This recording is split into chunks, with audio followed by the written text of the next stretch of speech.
Hey, Hidden Tale fans, Crown here. We've got 3 incredible stories lined up for you today. A high school drama, a park encounter gone wrong, and an unconventional family dynamic. Buckle up for some jaw-dropping twists. Don't forget to hit like, subscribe, and let's jump into the first Hidden Tale. This happened in high school around 12 years ago. There was a girl, we will call her Alex, who used to bully me non-stop. Alex and I were actually friends in elementary school, but out of the blue, she decided she was too cool for me. So she felt the need to bully me. She used to whip coins at me on a bus, leaving me with little welts. She'd have her male friends call me and ask me out as a joke, and she'd point and laugh at me in the hallway, which I thought only happened in movies because honestly, that one was pathetic. She made my life absolutely miserable. High school comes around and guess who has to sit next to her in Spanish class? Well, me. And guess who sat behind us? Her 2 best friends. I felt so small and invisible. She even had her friends pick on me, throwing spitballs or ripping the pins out of my hair and throwing them across the room, giving me crazy hair. I got so fed up but was too shy to speak up. The teacher had us do a group project, and she picked teams of 4. So you worked with whoever sat near you.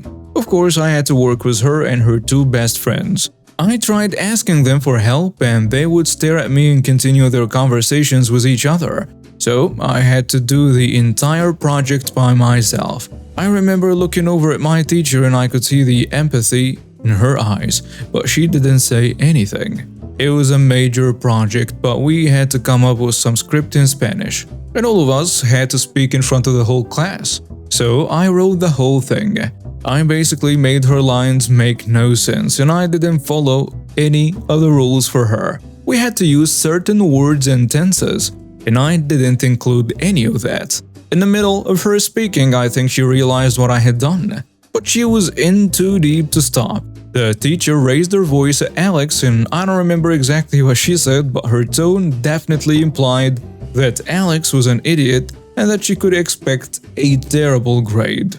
The best part was a public humiliation in front of the whole class, and there were definitely some snickers across the room.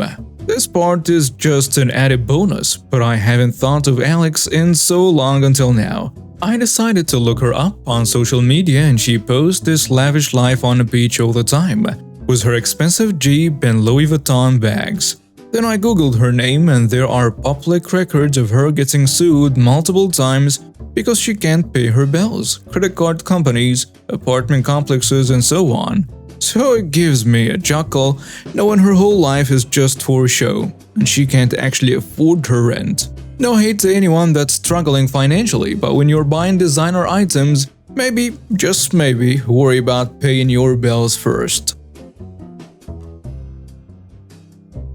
Backstory. My name is Lily, and it's been a year since my world turned upside down. I used to be a typical 14-year-old girl, full of energy and dreams, but now I find myself confined to this wheelchair. Let me take you back to the day everything changed. It all started innocently enough. I was an avid soccer player, spending hours on the field chasing after the ball with my friends. We had dreams of winning championships and maybe even playing professionally one day. That is until I started feeling an unusual fatigue and weakness in my legs. At first, I thought it was just from a particularly intense practice, but the sensation persisted. Soon, even walking short distances became a struggle. My parents, worried about my well-being, took me to countless doctors, hoping for a simple explanation. After numerous tests and consultations, the verdict came in. I was diagnosed with a rare neurological disorder called Guillain-Barré syndrome. It's an autoimmune condition where the immune system mistakenly attacks the nerves, causing weakness and, in severe cases, paralysis. In my case, the progression was swift, leaving me unable to walk within a matter of weeks. I remember the day I received the news vividly, sitting in a doctor's office. I couldn't fully comprehend the magnitude of what was happening. My parents were devastated and I felt like my entire world had crumbled beneath me. As my condition worsened, I found myself relying on crutches, then a walker, and finally the inevitable wheelchair. Each step of the way, I faced physical and emotional challenges that tested my strengths and mental health. It wasn't just about the loss of mobility. It was about adapting to a new reality and coming to terms with a life I never expected. Now the story. It all started one day after my dad had taken me out for a stroll in my wheelchair. We were enjoying the fresh air and the sense of normalcy that a walk in the park brought to our lives. As we strolled along the path, I heard an entitled voice approaching from behind. "Excuse me." The woman, who we later named Karen, huffed impatiently. She pushed her way past other park-goers, completely ignoring the basic courtesy of waiting her turn. My dad and I shifted to the side to let her pass, but that wasn't enough for Karen. She forcefully shoved my dad aside, causing him to stumble, and then rammed into the back of my wheelchair. The impact was sudden, and I found myself toppling out of my wheelchair, scraping my knees on the unforgiving pavement. As I struggled to gather myself, Karen sneered down at me. "Disabled people should stay out of the way. You ruin everything for the rest of us." Her words cut deep, adding insult to the physical injury I had just endured. My dad, looking furious, stood up and confronted Karen. "You have no right to treat my daughter like that. Show some decency." Karen decided to double down on her cruelty. She lunged at my dad, thinking she could intimidate him into silence. However, she had underestimated the protective instinct of a parent. Just as Karen raised her hand to strike my dad, a sudden force intervened.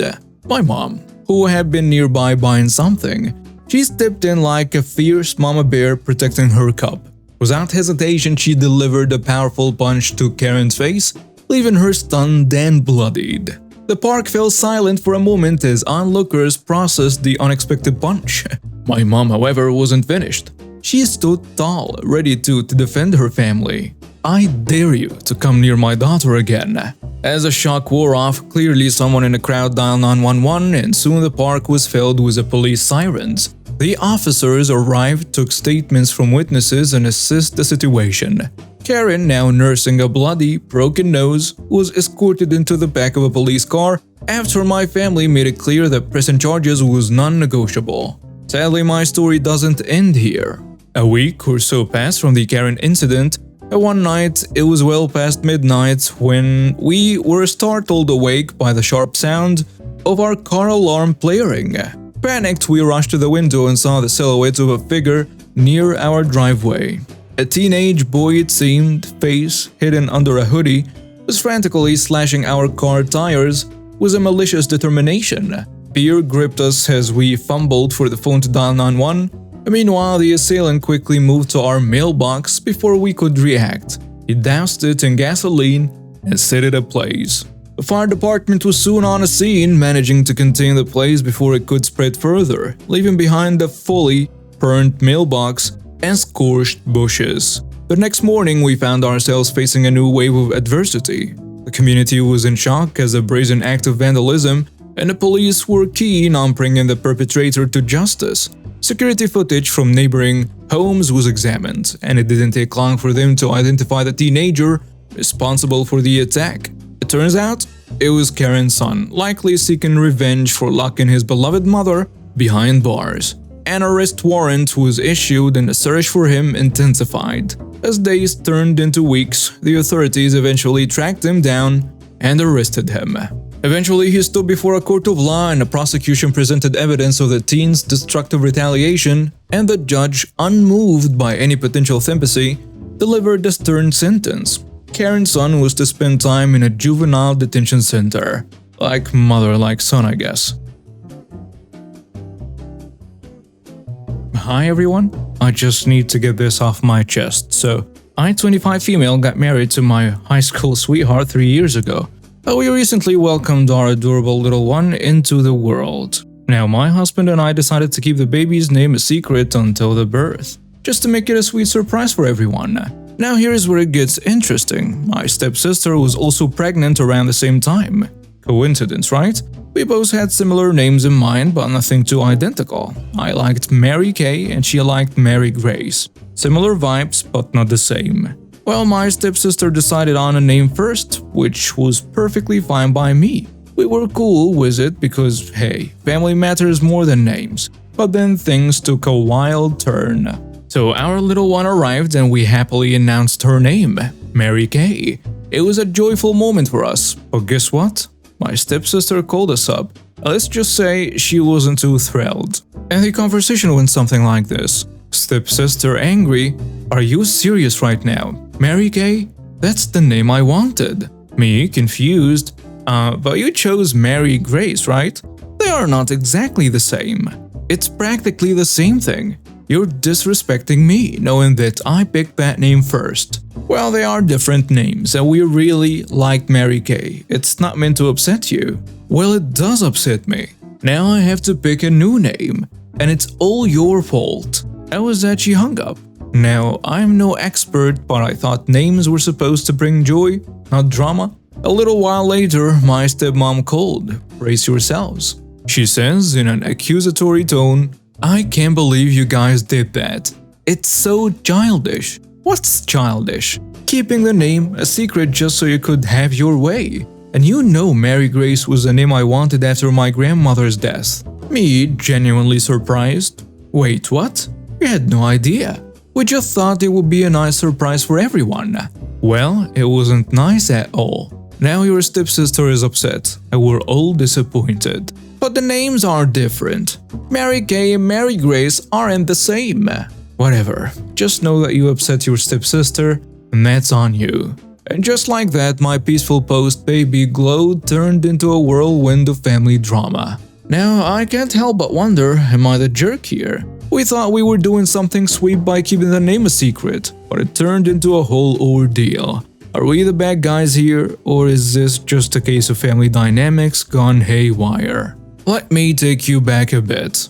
My husband and I have known each other since high school. We've been through thick and thin together, so when we found out we were expecting, it was a joyous occasion for us. We decided to keep the baby's name under wraps because, well, it seemed like a cute idea at the time. Fast forward to the big reveal and things went south. I understand the importance of names, and if we had intentionally chosen something identical to my stepsister's choice, I will get the upset reaction. But Mary Kay and Mary Grace aren't identical, right? It's not like we stole the name she had in mind. In the midst of all this drama, I couldn't help but reflect on how something as simple as a name could cause so much chaos. It's a name for crying out loud. We didn't choose it to spite anyone, we chose it because it felt right for our little one. Now here I am wondering if I unintentionally turned into the villain in my own family story.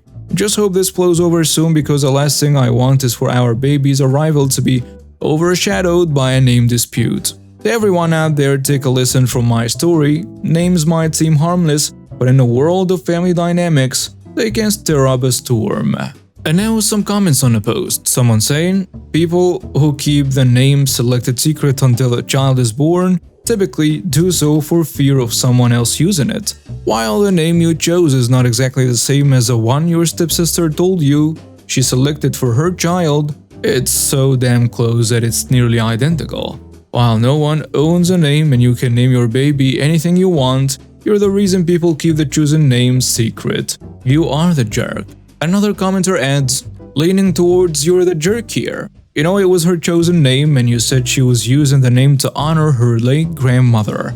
She certainly doesn't own the name, but if she'd made it known she had chosen the name for sentimental/family reason, then you were very sly. You kept your baby name a secret on purpose cause you knew what you were doing was wrong.